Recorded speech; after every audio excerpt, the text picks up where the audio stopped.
Welcome back. We are discussing entrepreneurship and leadership in Pakistan, and we will move right along to the next segment. If you want to do something here that's different and you want to start your own business, you want to be an entrepreneur, you want to be a leader in any area that you have an interest in doing business in, you need to take it upon yourself to do it. I mean, I think that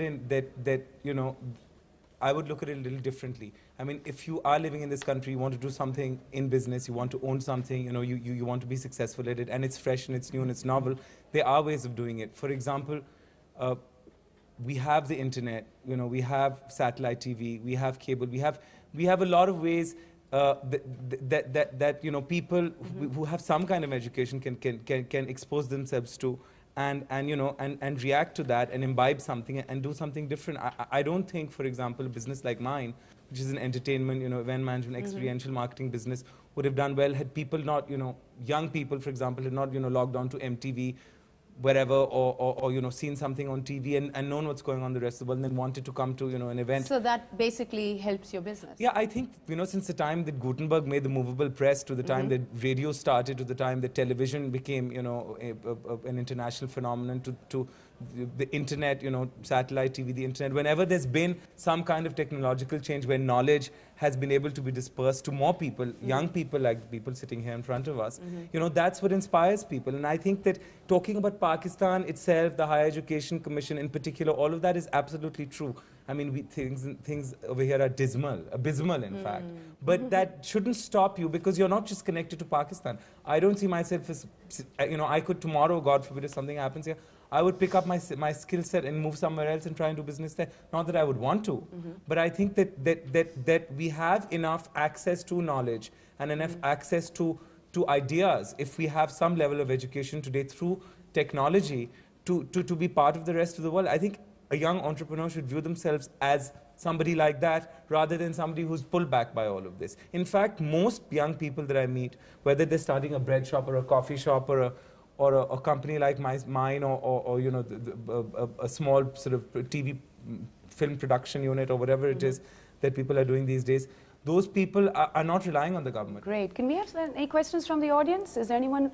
G. Mr. Jalal, my question is that you talked about internet and the resources that are available to the students. Now we are international students. Through internet, we have access to anything that is happening in any part of the world. We have the qualified teachers that have got the training from the higher universities, one of the top ranking universities in the world.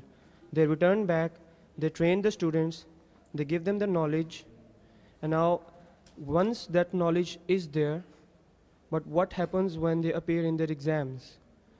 In the exams, the mostly assessment, 70% of the assessment weightage is reserved for the cramming and the memorization of the ideas. So once that knowledge is not utilized in the exams, and once it is not credited in the exams, so how do you expect the emerging middle class or poor class scholarship holder student to get and produce something when he is not getting a good grades? Is educational system and the assessment policy our primary target to bring about a change in education? That's my question. With respect to being an entrepreneur? That is correct, because if you cannot produce entrepreneurs if they don't have the basic background in their subject. I think that there's a difference here. I think that there's a lack of there being an open society in Pakistan. I think that if there truly was an open society, these issues would not really matter. I mean, wherever there is, let's say, a democratic open society, you have access to ideas. You have. I mean, it's like a triangle between social choice, communication, and maybe entrepreneurial skills. Some kind of freedom. I think there's and knowledge. Really, actually, there's a triangle there. If you have the knowledge, you have and you have the social choice. You live in an open society. Then you are able to communicate your skill set or your talent or your, let's say, a service you want to provide or whatever it is, through your entrepreneurial activity, and you're able to do it successfully. I mean, the United States, for example, is very high on entrepreneurial activity and on creativity. That's why you have people like the creators of Google sitting there, and you have people like Microsoft sitting there, and you have a woman who was a facialist, I can't remember her name, who owns Bliss, which is probably one of the most cutting edge makeup and spa product labels, who was just really just a facialist sitting in New York. She was at the right place at the right time, and now she's worth, you know, a couple of $100 million. So the fact of the matter is that if there is an open society, then it's open to business, it's open to ideas, and it's open to immigration, it's open to entrepreneurship, it's open to all of these things. The problem in Pakistan itself is that, just like you're talking about the education system, if there's a ratta, as you call it, you know, just trying to cram things, and not really understand them, not digest them, not actually react to them and do something creative with them. That's a problem with Pakistan and its politics. And so, you know, it permeates every area of life. That's why all I'm saying is, if you want to be an entrepreneur, don't believe anything about the system. Forget about the country. Just, you know, try being an entrepreneur. Actually, what Jalal is trying to say is that even if you want to be an entrepreneur, you do not have to be a rote learner for that.